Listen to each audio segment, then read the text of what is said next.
It's that time of the day. Yes, the GBNews Tavern is open. I'm joined by Stephen Roberts. Stephen, welcome to Talking Pints. Cheers. Very good to see you. Now, 31 years in the Met, rising up to a very senior level, covering terrorism and all sorts of burglary and all sorts of things. But I see from your background, you're a comprehensive boy that went to Trinity College, Cambridge. Were you a fish out of water there? If I wasn't the only comprehensive boy there in my year, I was certainly one of the very, very few indeed. I was there with the likes of Ed Sturton, Oliver Letwin, old Etonians. Yes. Most of whom knew each other. Yes. And then there was me, and I was a bit, I would say more of a curiosity than a fish out of water.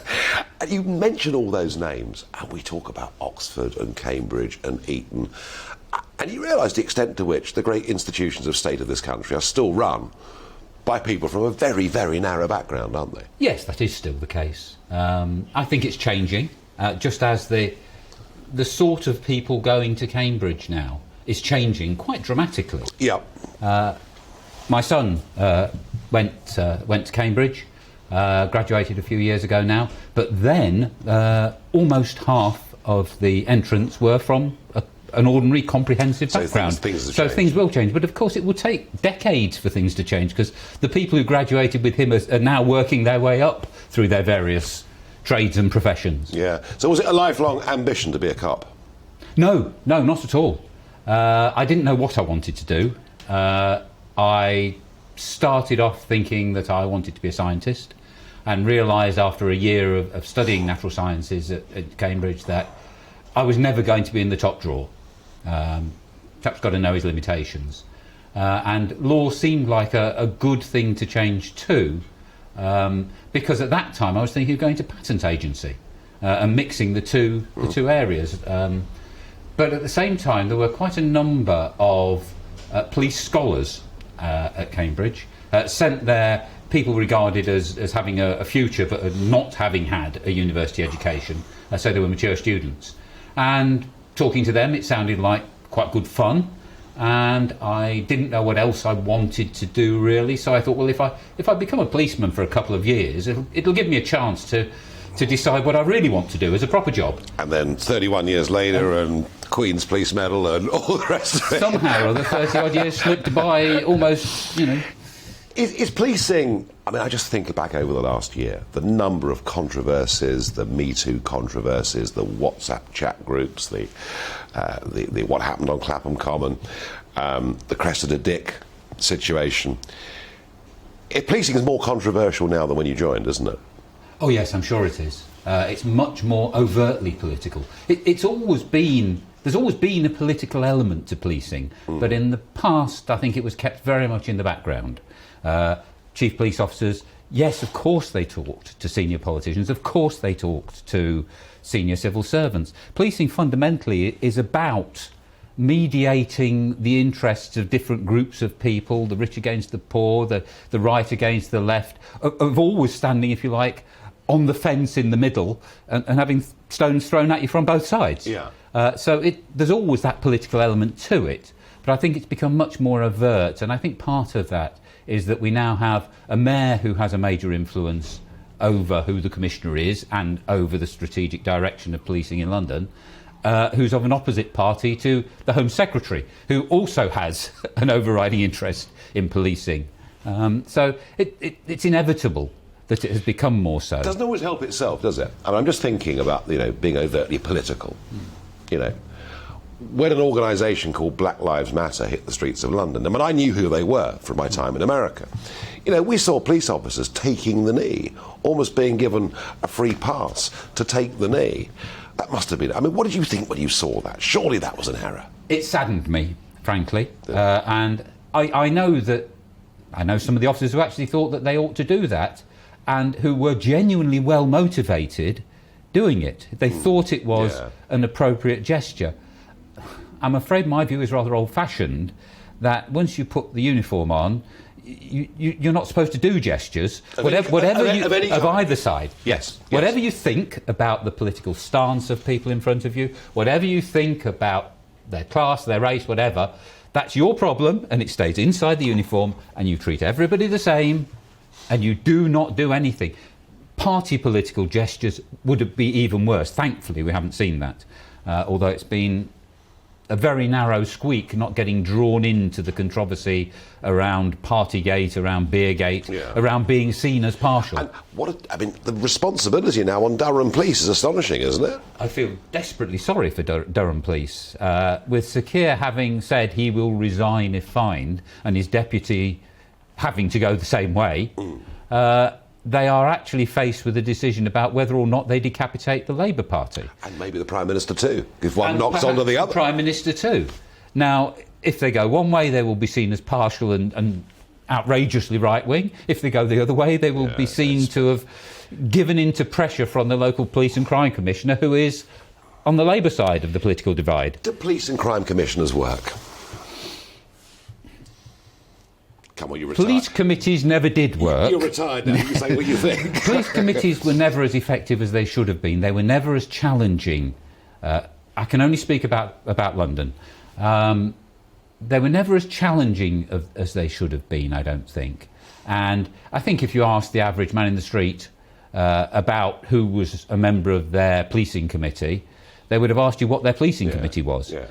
I think police and crime commissioners have become slightly more well known, but frankly not much, and they've been a bit of a mixed bag.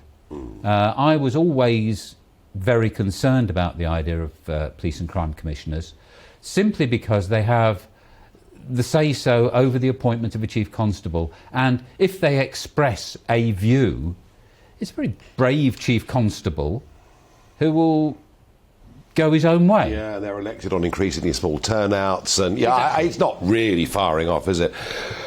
One issue that was interesting in yesterday's Queen's speech was, some potentially quite tough legislation to deal with this phenomenon of Insulate Britain, or Extinction Rebellion. But Insulate Britain in particular, blocking roads, there's Lambeth Bridge behind us where there's a street carnivals were going on, and this presents the police with great challenges. We even saw Insulate Britain attempting to stop newspapers coming out of a print works.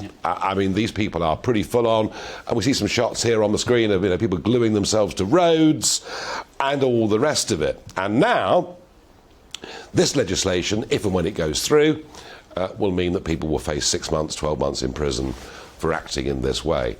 What would you say to young police officers going out to deal with people who are gluing themselves to the road? How do they... it's not easy, is it? Of course it's not easy. Well, the first thing I would say is I'm glad I'm not having to face that problem now. The reality is that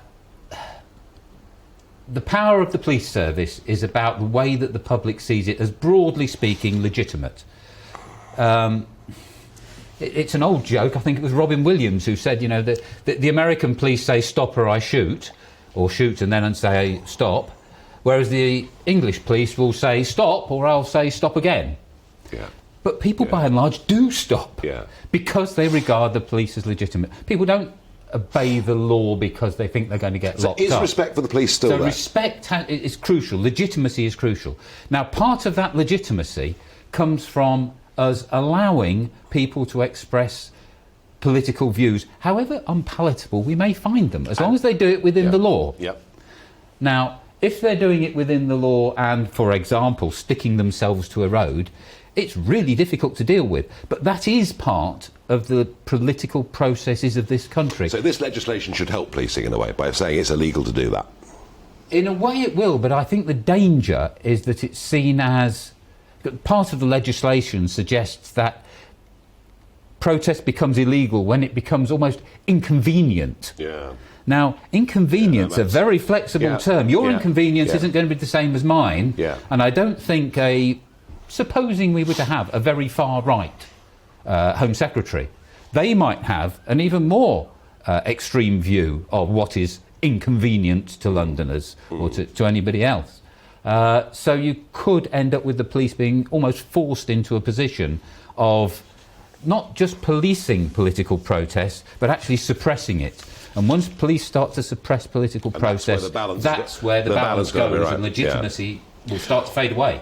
One of the reasons why the police have a bit of a problem with the public is things that were considered quite serious crimes 20, 30, 40 years ago, like house burglary. You know, where the police would come and visit, and now we often don't get a police visit, you just get a crime number, and it's kind of a reflection, isn't it, of the fact that there's so much more crime going on today in London than there was, and in other big cities than there was just a few years ago. You know, one of your claims to fame is that you reduced burglary in Havering when you were in charge there. How did you do it? I made myself a real nuisance to every police officer on my division. Yeah. It was the one single focus that I had, and every morning I insisted that on my desk were details of every domestic burglary we had. Okay. We had in the previous 24 hours. Interesting. And then I actually went to see the police officer who was dealing with it, the investigating officer, because over and over again we had to say, this is our most important challenge. Our clear-up rate at the moment is 0. Now, that's simply not good enough. People here think we're absolutely wonderful, but actually, we're not stopping them getting burgled. So you were a tough boss, were you? Well, I like to think I was a nice boss. Is that what the officers would say about you? By and large, they thought I was a decent boss. They knew where I stood and they knew what I thought was important. I ended up quite soon after I started there, actually, with a little ceremony where if somebody had arrested a burglar, I went to see them and presented them with a bottle of scotch. It was a bottle that big. I had in my bottom drawer miniatures, and word went round that this is what the governor thinks is important. And people worked harder. There were all sorts of systemic problems we had to fix. So they responded to leadership, but basically. They responded to somebody saying very clearly, right, that's what's important, that's what gets recognised. And isn't that what the Met needs right now? Now, we could argue about Cressida Dick, but she's gone, and I know you said she was a good cop and she worked very hard over the years, all the rest of it. Who do we need next? The current generation, I've been gone for 10 years now, so I don't really know the current generation. I do know that the way that Cressida was treated will have discouraged some very high quality people from even wanting the job. That's not to say that whoever gets it isn't of the right quality, but it certainly makes the search for a good commissioner more difficult. But they've got to set out what their priorities are, they've got to back their people when they get it right, and they've got to very obviously go after their people when some of them get it wrong, and some of them will get it wrong. You know, it's a bit like infections in hospitals. We don't criticise a hospital for disinfecting everywhere. We don't criticise surgeons for washing their hands before an operation. But the day that it's publicised that the Met has arrested people for corruption or arrested people for whatever horrendous crime they've committed, that's almost seen as, well, we knew there was something wrong with the police. You know, it's what you do about bad behaviour. It's not easy, is it? And you know what? We haven't had time, Stephen, to talk about terrorism, knife crime, so many other things. But thank you for all the years you've given to policing. Thank you for joining me on Talking Pints. Let's cross our fingers that the Met gets a boss that is respected by not just police officers, but the general public too. Absolutely. Thank you very much indeed for joining me. Good health.